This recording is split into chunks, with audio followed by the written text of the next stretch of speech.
Hello, and welcome to Sobercast, where we provide AA speaker meetings and workshops in podcast format. We're an ad-free podcast, and if you enjoy listening, please help us be self-supporting by visiting Sobercast.com, look for the donate link, and drop $1 or $2 into our virtual basket. We hope you enjoy the podcast. Have a great day. I'm Natalie. I'm an alcoholic. I have about 2 years of sobriety, or over 2 years of sobriety. I got sober here in the Bay Area. Rehab is part of my story. Suicide attempts are part of my story. Drugs are part of my story. And all of those are included in the big book, so lucky me. Let's see. I'm just going to catch you up to the first moments drinking became the way I got through my days. So when I was 16, I got into a motorcycle accident, and I had a intense brain injury, and I was in the hospital for a couple days, and it completely changed my life. I spoke differently. My brain chemistry was totally different. I was dealing with a lot of post-concussive syndrome, a lot of rage, a lot of confusion, a lot of different personality traits, behaviors. And all I knew that I wanted to do was get out of my own body, because it, first of all, didn't feel like my body anymore. And before that, I had drank and used, and I always drank to get drunk. I don't know why anyone else would drink, but that was the way I did it always, because that's the way my family did it, and that's the way I grew up. But when I got into that accident afterwards, I was so utterly confused about who I was and what I was doing and why my body was doing these things that when I got the opportunity to drink and use, I felt that I could leave this like intense confusion behind for just a couple hours. I had a pretty classic life. It was pretty easy up until that point. I was a good student. I played sports. I was super active. And then I sunk into a deep depression, and drugs and alcohol definitely got me deeper in that cycle, and were absolutely a tool I used continuing for like the rest of my life until I got sober. Like that was my main tool, because at that time, all the tools I had used before, they didn't work, and I didn't know how to talk to people. I physically, for a while, couldn't form sentences, but it was the hardest thing I've ever had to go through, and honestly, I'm still dealing with it now, but thankfully, like, the fog has cleared up a little, and my brain has actually started to recover. Side note. So yay, getting sober, So from there, I did, like, the classic. I went to college. I found the people that drank. I went to a party school, OD'd a couple times, started using in my room by myself. My roommates were like, hey, it's 7 a.m. We have to go to class. And I was like, all right, I'm just going to finish this bottle. I'll be there. And they, quickly, they had lived with me in a dorm before, and then they quickly realized living with me that drugs and alcohol were my life. And I was like, you guys just don't party hard enough. And so classes started getting in the way, so I dropped out to, pursue my career of drinking and using. Also, I was really suicidally depressed at the time to be more serious about it. And that was the first time where drugs and alcohol really became my life. And I had committed to really killing myself slowly. I mean, I don't know what else to call it. I was like, that's the easier, softer way. I don't want to deal with any of the other shit. So I moved home, got a restaurant job, which I don't know if anyone has ever been in the restaurant industry here, but it's just like a really good place to fuck shit up, and just get deeper in my alcoholism. I mean, that was the first time I was exposed to people who were alcoholics and called themselves that. And the first time like people drank to wake up in the morning and to go to work. And I was like, I'm not alone. It was like I had found my people. And so from there, I just went further and further down, bad relationships, more using and drinking, bottoms with family. And finally my family told me like, this is a note before I tell you that, like, I still suffer from chronic pain from my accident. And so drinking and using really was like all I knew how to do. Thank God I didn't pick up the narcotics that I kept getting prescribed over and over again. Somehow I just stuck to like a couple things that weren't as intense as that, but alcohol being the main one of them. But I mean, I just made people around me miserable. My life was really sad. It was really small. I couldn't move. I had a teaching job somehow. And, I was just in so much pain emotionally and physically. And my family eventually sat me down and was like, you are fucking awful to be around. Like, we don't want to be around you. It's miserable. Like, this is like my extended family that had been visiting for like 5 days. Like, they had had enough after 5 days, and that was probably the first time I expressed that I like didn't have control over my drinking and using. And like, I didn't have it. I remember saying like, I don't know what else to do. At this point, like my mom and I were sharing drugs. She doesn't do a lot of drugs, but she sure has a lot. And so I was just taking whatever she gave me. I think I have enough time to tell this story. No, I don't. Fuck it, I'll do it. Like my family, wow. My family, we took a family photo when they were in town that time, like my entire, extended family. And I was on so many muscle relaxers that like in the photo, my smile is like this, like I couldn't lift up my face and like take a family photo. And like, we don't put that photo out at our house. Like, that's like the photo before rehab, I think my mom calls it. It's just like a really sad, like I couldn't do shit without drinking and using. So finally, one of my family members has experience with people with addiction, and she was like, there are other ways, like you can live your life a different way. Because I was like, I'm going to die now. I mean, I was suicidal. I didn't want to live anymore. Like 30 was far for me. I was thinking like if I made it to 30, that was a good long life. And I was like, that's far enough. So they said, yeah, there's treatment. And I was like, okay, I'll go in for chronic pain. Like if they have a chronic pain program, I'll go. And thankfully they just kind of like shoved me in there, and it was like a 12-step focused recovery program. Like it was no one was fucking around there. And somehow I was just desperate enough to, I went in at 22 for people here and people listening.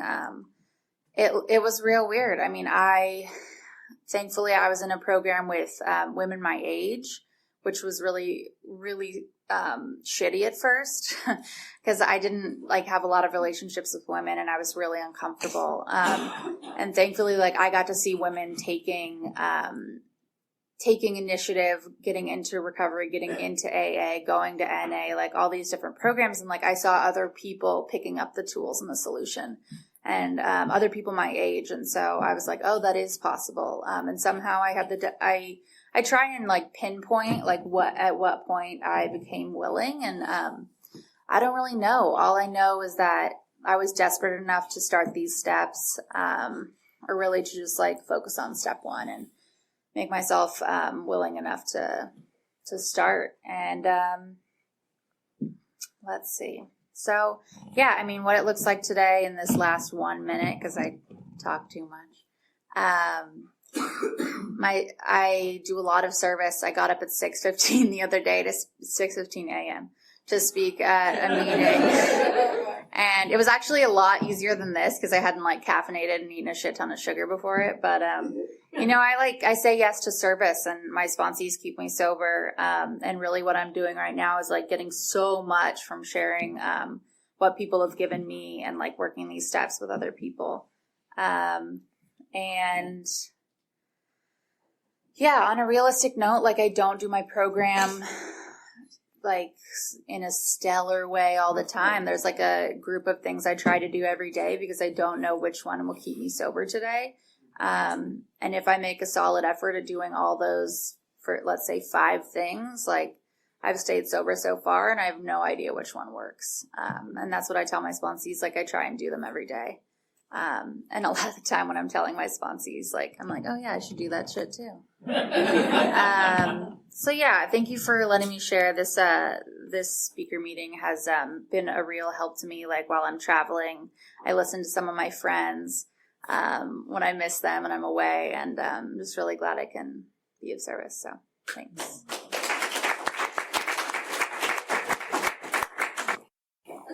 I'm Chris. I'm an alcoholic. Hi, Chris. And I'm really glad to be here. It's nice to see everybody. I'm just going to say at the outset that I only speak for myself. I don't speak for AA. I can only relate to you what it was like for me and what happened to me and what it looks like to me now. But I can say that when I got here, it seems to me at this point that all I really needed was a willingness to keep an open mind and a willingness to keep coming back. And the willingness to keep coming back is actually kind of a spiritual principle for me today, so I'm going to come back around that. It's not a real sentence, but still. My sobriety date is February 20th, 1986. I started drinking when I was 13. I went on a mildly chaperoned school trip, and somebody handed me a beer, and I drank it. And I did not have an epiphany. I did not have this sense of, I found the elixir of life that I've been looking for all my life. But I guess most 13-year-olds are probably kind of fucked up because it's a hard age. But my sense was that I had been fucked up since I was tiny. I had never known a time when I was really particularly relaxed. I didn't know why other kids did the things they did or talked the way they did. I didn't know how to be a kid. I didn't know how to talk. I didn't know how to do life, insofar as kids know how to do life. But it seemed to me that some of those other kids were kind of carefree, and I didn't know what that was like. So having taken that drink and not had any huge effect, I will go on to say that within a few months I was routinely drinking into blackout. The other thing about that is I didn't look at it. I didn't think about it. I didn't consider what that meant, and that set a pattern for the entire rest of my drinking. You would have thought that I might have gone, a little while ago I wasn't drinking, and now I drink and I can't remember what I did, and I wake up sick. Maybe I should think about that. Not at all. I'm a drunk, and being drunk feels normal to me, and I just dived right in, and that's how I did it the rest of the time. I told myself that I was having fun. I used alcohol to get big and to get wild and to get crazy and to be the person I absolutely could not be without it because I was actually scared and timid. But drunk, there wasn't much I wouldn't do. So in high school, a lot of kids do drugs and alcohol, and you can kind of hide amongst the dabblers. But after high school, it started to change. Bill in the Big Book talks about that certain kind of heavy drinker that given sufficient motivation can stop or moderate, and it turned out some of the people I drank with were like that. So what they did was start to change their drinking to fit what they were choosing for their lives. What I did was to change my life to fit my drinking. I was the guy that was always like, if I was out with a group of people, I was like, let's have another round. And I started to hear that thing that any alcoholic dreads to hear, which is, no thanks, I got to get up in the morning. And I'd be like, fuck you. What the fuck is that, Mr. Have a job? But I didn't have any life skills at all. I did not know how to live. I did not have any idea what to do. I was just trying to cast on. My parents apparently didn't have any idea either. So I was just kind of wandering around. I went to a college for a while and drunk my way out of that. I got a job with the only reason I got it is I knew the guy from high school, and his father had started the company, and it was kind of like a super early version of a startup. And everybody was really young, and we all used drugs and alcohol, so it was great. So we moved around a lot. We moved from city to city, and we lived in motels, and we did drugs and alcohol, and then we got up in the morning and we went to work. And I was young and resilient, and I could pull that off, and I was kind of proud of myself. I thought it showed that I had strong character, that I could, get wasted as fuck and then just roll out of bed and go grit it out, And gritting it out was really kind of the theme of my drinking. It was just like...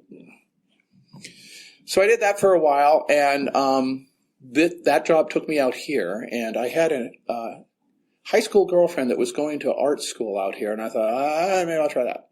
So didn't really have a plan. So I moved in with her in a little house in North Oakland, and I hunkered down, and that's when I really started kind of doing my real drinking. At first, it wasn't all that bad. I mean, when I drank, I got drunk, sure, but she kind of tolerated that, and I was fairly genial. and I would get kind of dumb, and then I would sort of fall asleep, and that wasn't so bad, and it was kind of sweet, I guess, if you didn't know what was to come. But we would go over to her friend's house, mostly, her friends' houses, and they had families, and they were like normal people. And I would get too drunk, and I would have, I'd help myself to their beer and wine, and I might say a few inappropriate things, and then I might fall asleep on their couch, and that was all well and good, not so bad. And she would call them up after and apologize for me and say, Chris is having a real hard time at work, and he's been under a lot of stress. And then she would put a glass of water on the night table with some aspirin because she was a huge co. And I relied on her utterly. She took care of me. She really did. And I did that for a while. For some years, I just kind of, got drunk as much as I could, and I didn't really get into a huge amount of trouble. I had some close things, but I don't guess it was so bad. And if it had stayed like that, I probably wouldn't be here, because I'm willing to tolerate a really fucking shitty little life as long as it's not on fire. But what happened is it got worse, and I drank more and more frequently with worse results. And also what happened is I started getting super resentful, and I started hating the world, because, see, the gulf between what I imagined my life ought to be and what I was capable of doing kept getting bigger and bigger, and it made me furious. And it made me resent everybody that seemed like they were getting along so well. And I had this little thing in my head going, it's not fair. I can't catch a break. God damn it. Why does everything always fuck up? Nothing ever works out. So I was becoming more and more full of self-pity, and anger and resentment was just piling up inside of me, and I drank it down, and I drank it down. And that just went on and on and on. At some point, I started to go insane. All of that shit that I was stuffing down with alcohol, the alcohol stopped being very effective in getting me away from it. In fact, it started amplifying it. At first, I just kind of got weird.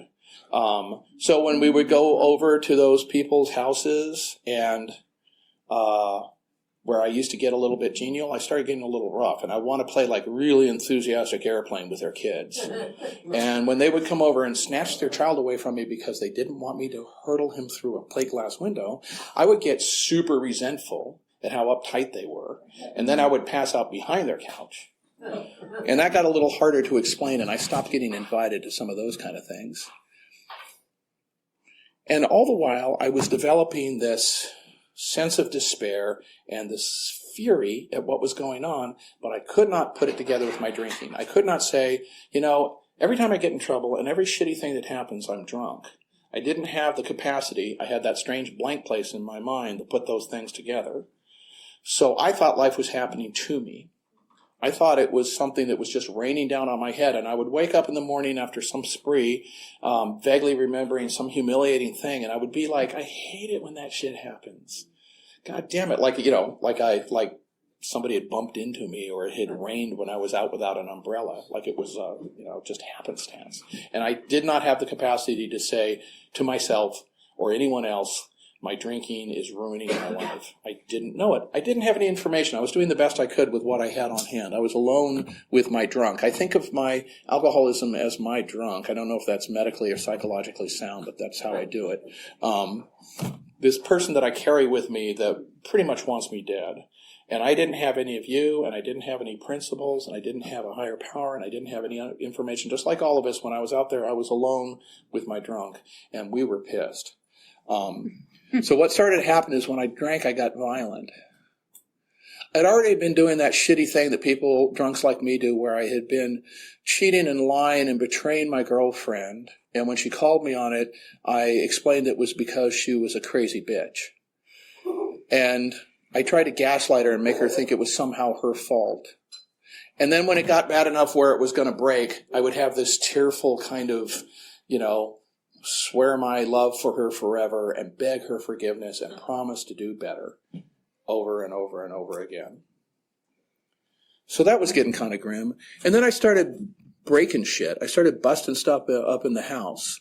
I started doing things like my girlfriend would say, last night you were speaking in tongues and you were trying to do some kind of extremely vigorous activity involving bug spray and bread, and I'm not sure, and I had to wrestle it out of your hands because I was afraid you were going to hurt yourself. And I was like, and I remember one night I was driving with some friends, and I said, pull over. And I kind of tumbled out of the car, and I crawled into a lawn and started eating the grass. I vaguely remember my motivation. It was because I felt like I was really sick, and I needed something wholesome in me. I wasn't wrong. I just didn't have a good way to go about it. But then I started doing things like, I'd just fly into a rage, and I would smash stuff up. And I would smash stuff that I knew my girlfriend loved to hurt her.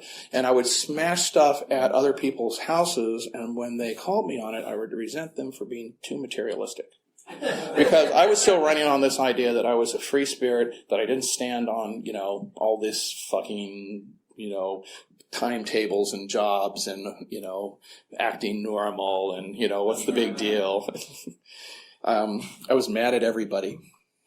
And I would destroy stuff on the street. I would abruptly fly into a rage for whatever reason, maybe because somebody glanced at me. And I took out a lot of newspaper stands and awnings and shit like that.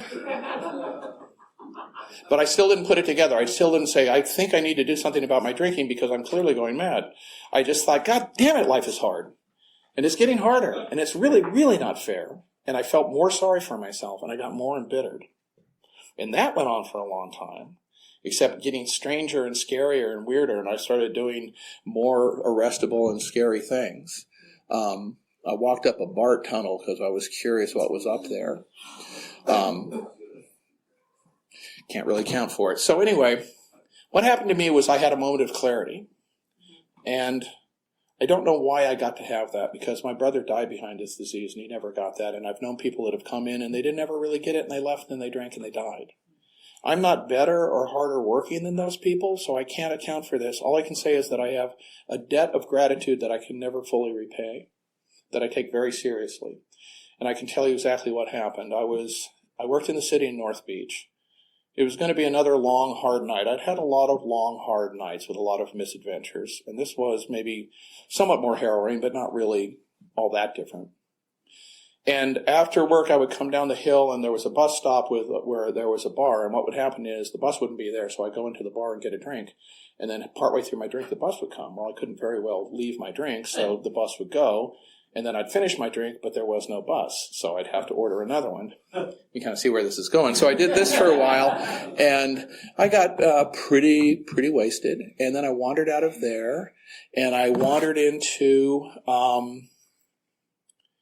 a club down the street, and I had more drinks, and I got really wasted, which is how I liked it. And by really wasted, means I can barely walk and I can barely talk.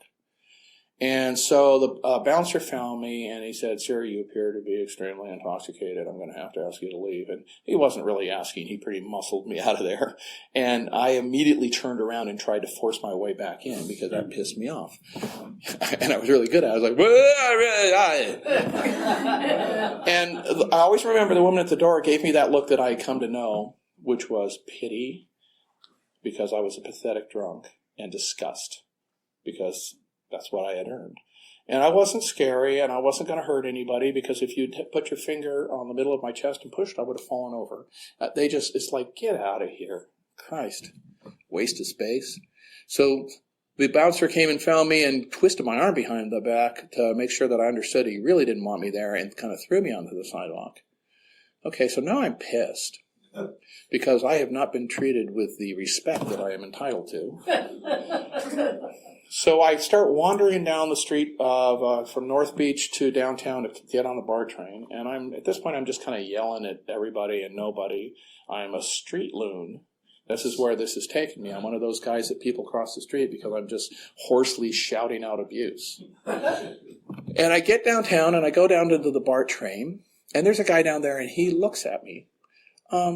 Maybe he just glanced at me, but in my mind, he was, like loser. And I said, "Fuck you, motherfucker!" And I pulled a knife on him.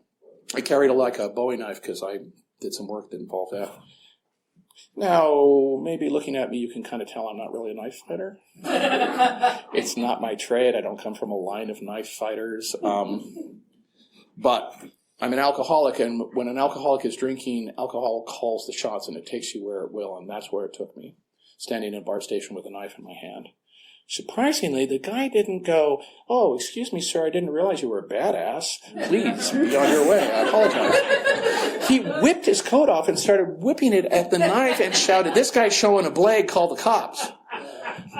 In retrospect, I'm a little weirded out that he was that prepared for a knife. I mean, that was awfully specific. It seemed like he was like, "You trained in this?" So I summoned up all of my alcoholic courage and I ran away as fast as I could, and I was freaked out. I was like, "What the fuck? What did I, what?" And I ran back up to street level, and I thought, I know what I'll do. I'll turn my coat inside out, and that way they won't recognize me. And then I'll go to a BART station way up the line where they haven't heard tell. So there I was, in downtown San Francisco with an inside-out coat, all disheveled, shrieking abuse. That's where my disease took me, ultimately. And I did find a BART train up the ways, and I got on the train, and I passed out, and I woke up at the end of the line. I had a lot of trouble with BART. I used to drink on BART routinely. I'd bring beers with me, and I'd sit there drinking, and when people would be kind of like, "Dude," I'd be like, "Fuck you, sheep. I'm my own man."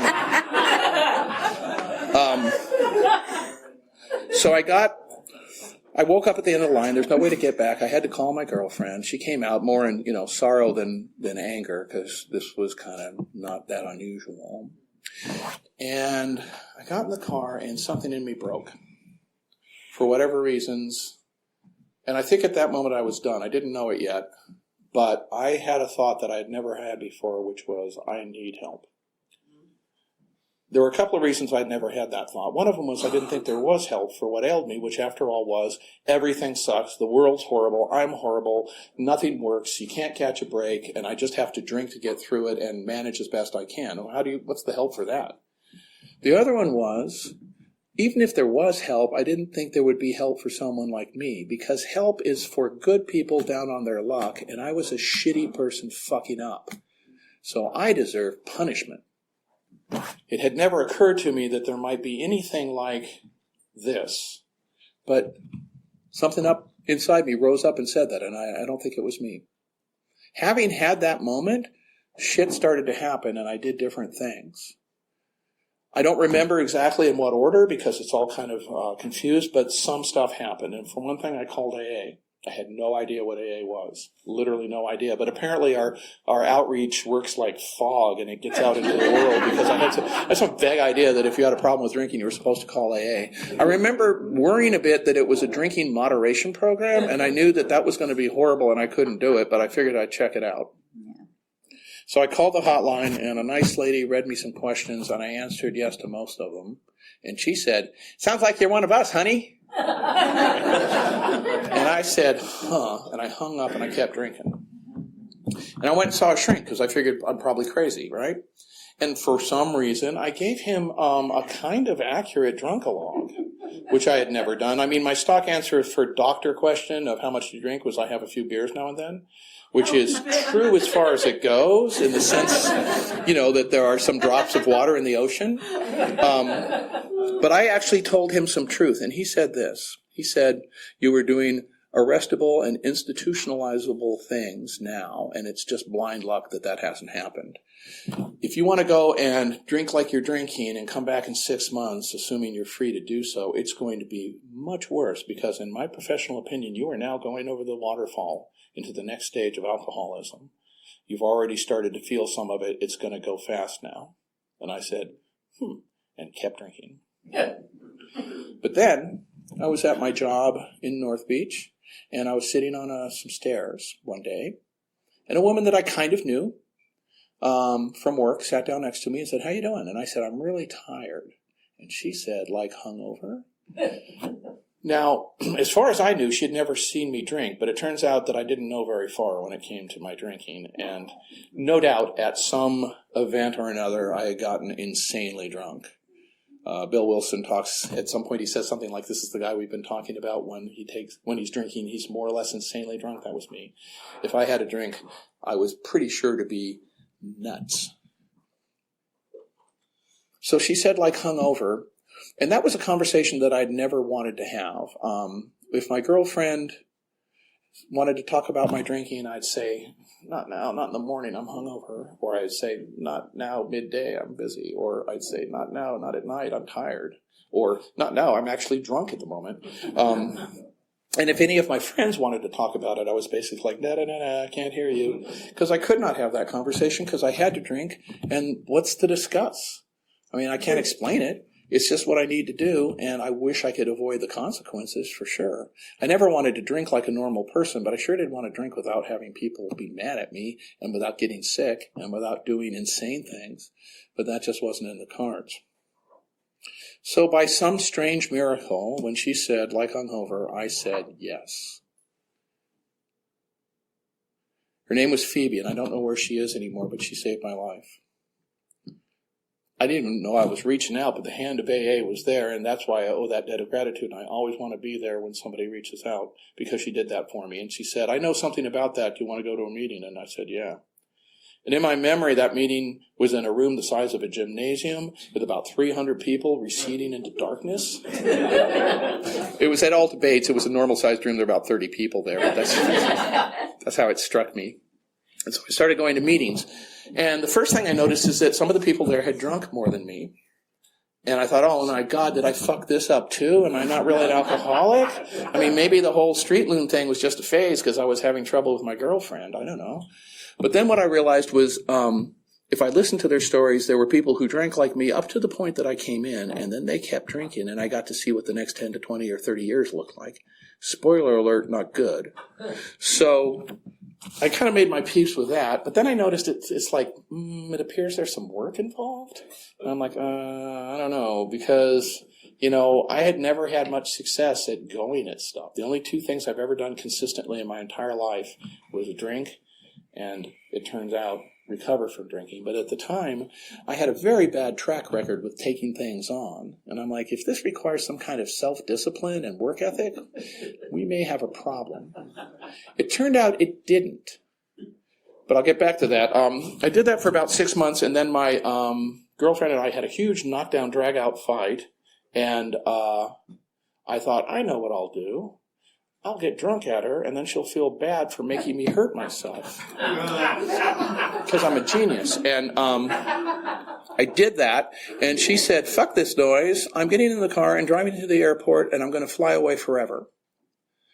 I always think about this as kind of emblematic of the waste and lost and terribleness of alcoholism, because this was a pivotal moment in my life, and this woman I'd had a relationship with for over 15 years, and she cared for me, and she was saying she was going to leave forever, and my one and only thought was, good, I can drink easier. And I did. She left. She came back about an hour later. I'm like, what the fuck? I thought you were gone forever. I'm drinking here. Anyway, I woke up the next morning and hungover. And it was an interesting thing, because if you had asked me what I got out of that 6 months of going to meetings, I showed up, guys would want to talk to me after the meeting, and I would put on this extremely neutral, pleasant face and go, and then I would get the fuck out of there, because it was weird, and they seemed to think that they had something they needed to impart to me, and they seemed to imply that they knew me, which obviously they didn't. I was way different from these guys, and it was super presumptuous, and I kind of hated it. But when I woke up that morning, apparently some kind of little bit of connectedness from these rooms had gotten into me, because it was gone and I felt it. And I'd never felt colder and more alone in my life, even after all the hangovers. But I had touched something different that I'd never touched before, and then dropped it when I drank. So I came back. She left. Sobriety was the straw that broke that camel's back. And I had a tiny little studio and a $300 car. And that was perfect, because I really didn't have anything else going on, and I just started doing this. And I got a sponsor, and he moved away, and I got another sponsor. I didn't really like him, and I got another sponsor, and he was the sweetest, most gentle man I've ever known in my life. I love him dearly. He passed away. His name was Trevor, and he took me through the steps. And I've modeled my sobriety on his. That's how I work with sponsees. Gently. I know some people need maybe a drill sergeant, or they need tough love, and that's fine because there's plenty of people that will do that. You can find them. I don't do that, and I'll tell you why. I have spent a big chunk of my life inflicting the most savage, brutal, bloodthirsty hatred against myself for all the things I haven't been able to do and all the ways I've fucked up and all the stuff that I can't figure out.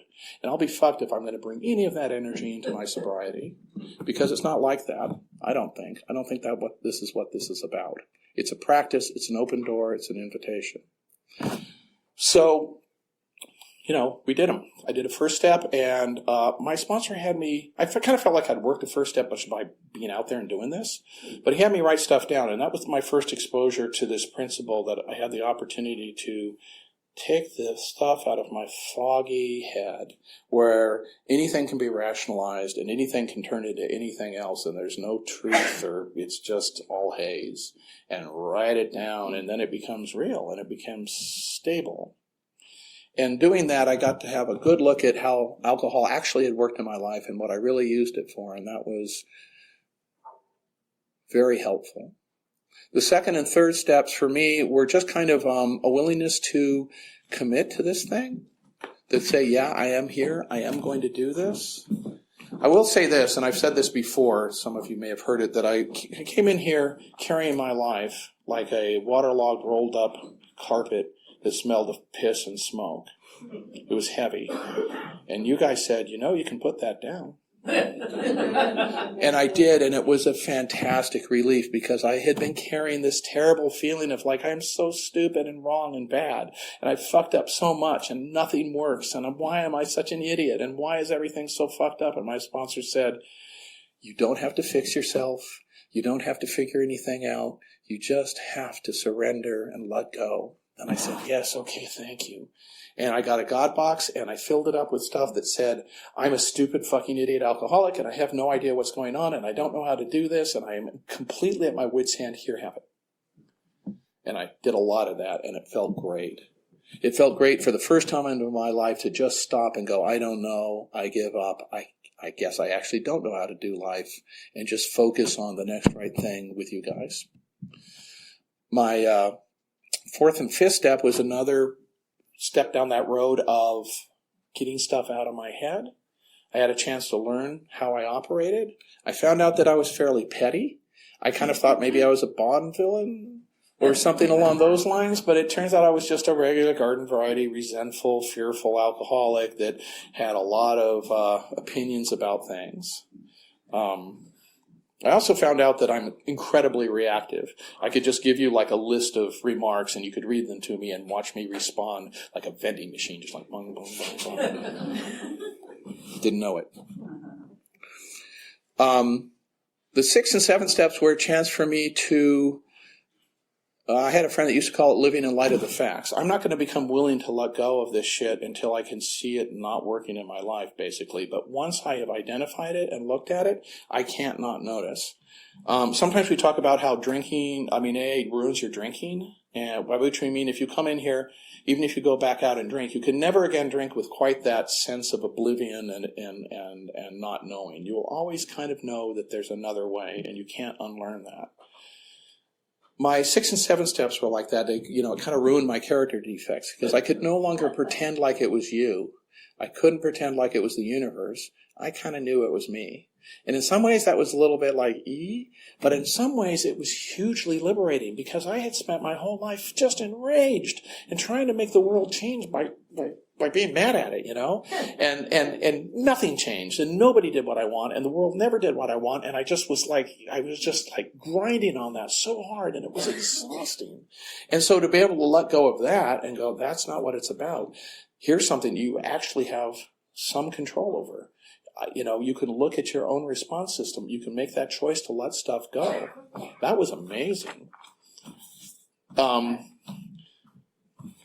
and 9th step, I got to let go of some of the guilt and shame that I felt around how I behaved. Most of my amends were to the people I had emotionally abused, and they've taken on the form of kind of a living amends where I remain in those people's lives, and am available to them, and I have won their trust. I've done that with my parents and my ex-girlfriend and friends that I had betrayed.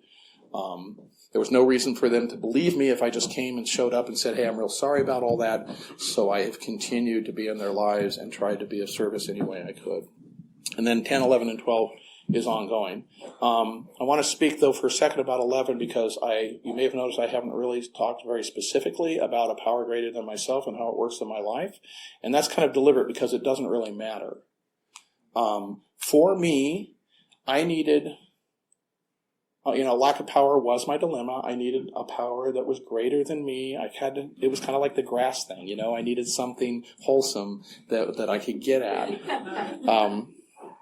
And my conception of that, even if I tried to explain it, wouldn't make any sense because it's changed. It keeps changing. But the important thing is, it's something I can draw on. There are things that I can do to make me more open to that power, and there are things I can do to make me less open, so I like to choose the things that make me more open. And I want to develop that relationship. But I know people who are agnostics and atheists who have long-term happy sobriety. I know people who use nature. I know people who use the sense of the group. I know people who have a sense of connectedness or just a higher self. So it's all good, and I think anything anybody does, like I said, all I really needed was to keep an open mind and be willing to come back.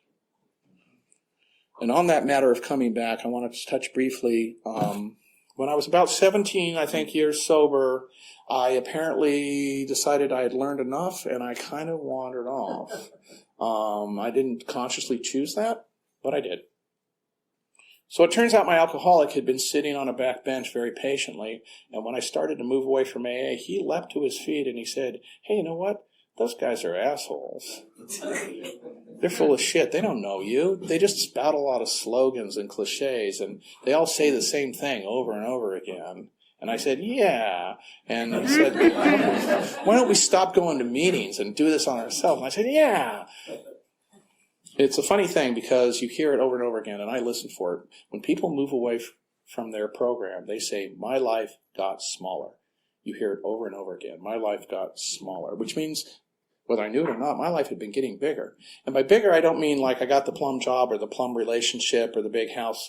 I mean I had more and better relationships. That's actually the life beyond my wildest dreams that I have today, is that I have a network of people that I love, and they love me, and I have a relationship with a power greater than myself, and I have a relationship with myself. And that makes my world feel huge.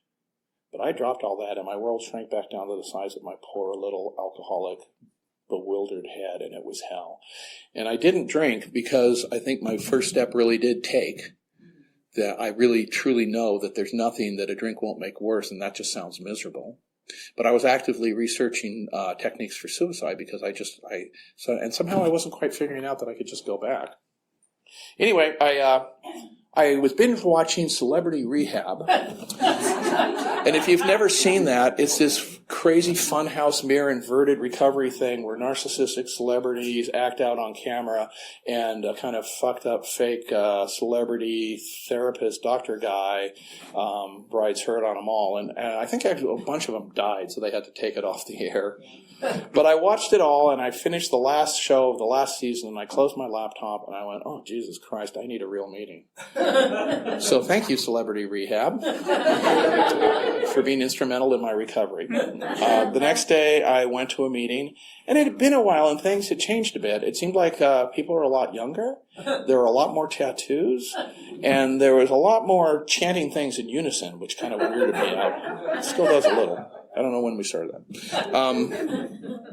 But that didn't matter. It didn't matter because I had bottomed out around the idea that I can do this by myself, so I kept coming back. And the last 12, 13 years of my sobriety have been the best years of my life and the best years of my sobriety, only because I came back and I became willing to keep an open mind, and I did some simple things. It's really not that hard. There's not a lot that's being asked of us, and it didn't require a bunch of self-discipline and, going at it like a maniac. I just needed to be willing to do the next thing. I subscribed to the One Fork at a Time School of Sobriety from the probably apocryphal story of the guy that calls the sponsor and he goes, I got a sink full of dishes and I'm frozen up. I'm overwhelmed. And his sponsor goes, can you wash one fork? And he's like, stay on the phone. It's like, okay, I can do that. And it's like, well, can you wash the spoon? So in effect, fork at a time, the dishes get done. So fork at a time, my life has been changed. And at no point was it like, I got to really buckle down and grit this out, because I'm no good at that. But I can break it up into doable bits. I can take it day at a time. I can keep coming back, and I can keep an open mind. Now, this keep coming back thing, it's true of everything. It's not just meetings. I can keep coming back to relationships, the relationships that at one time I would have walked away from the second that it got hard. I can keep coming back to prayer and meditation, no matter how far off the beam I've gotten, no matter how crazy I've made myself, and whatever I've chosen not to do. At any moment in the day, I can keep coming back, because this is not a job. This is not school. This is not something that I'm going to break. All my drinking life, I would make these little runs at self-improvement, and I would fuck them up. And as soon as it went wrong, I would say, what's the fucking use anyway? And I'd walk away. AA is not that. AA is not a project that I can break. AA is something that I can return to at any moment, any time in the day, any time I feel like it. And that's super important for me, because I like I say, I have a pretty grim track record. I don't know what happens after 5 minutes. I don't know where we're in there now. Yeah, 4. 4, okay. Okay, so I'll close with just a really brief anecdote that kind of maybe speaks to where I'm at today. I was going over to a friend's house. I work at a school now, and this is a former student. So I get to be friends with former students that I taught at a school. There is no reason for that to be happening. That makes no sense to me, because, that they even let me in the school in the first place, for one thing. And I was going to meet her for dinner. And I was running late, and I was on Masonic near Gary in the city, and there's a Trader Joe's there, and the dude who was controlling the parking lot was keeping people from entering the parking lot from Masonic so that people could leave. Except he did it for a while, and Masonic was backing up. So, good sober person that I am, I rolled down my window and I said, what the fuck are you doing? Jesus Christ, can you not see that the fucking road is backing up here? And then I rolled my window up, and I'm just like, Jesus, damn. And then I glance over, and the guy's approaching my car, and I'm like, okay, here we go. DEFCON 4. And I roll down my window, and the guy gives me the sunniest, most beautiful smile, and he goes, I'm sorry.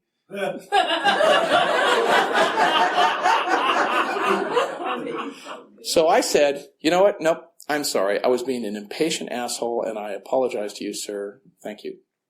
And I meant that with all sincerity, and there was no kind of sense like, he tricked me into it or anything like that. It was like instantaneous. So I had the bullshit, I had the impatient gnarliness, but I also had the other stuff that I carry with me now because I've been doing this and you're with me. I don't have to do it alone ever again, and I'm never alone. People in the rooms are with me. The principals are with me. A power greater than myself is with me. And that's what I never had. I was alone with my alcoholic in hell for so many years, and I never have to do that again as long as I'm willing to keep coming back. Is that about it? You have 2. Oh, but that was like a good wrap-up, right? That's probably fine. Huh? That's probably fine. Okay, good.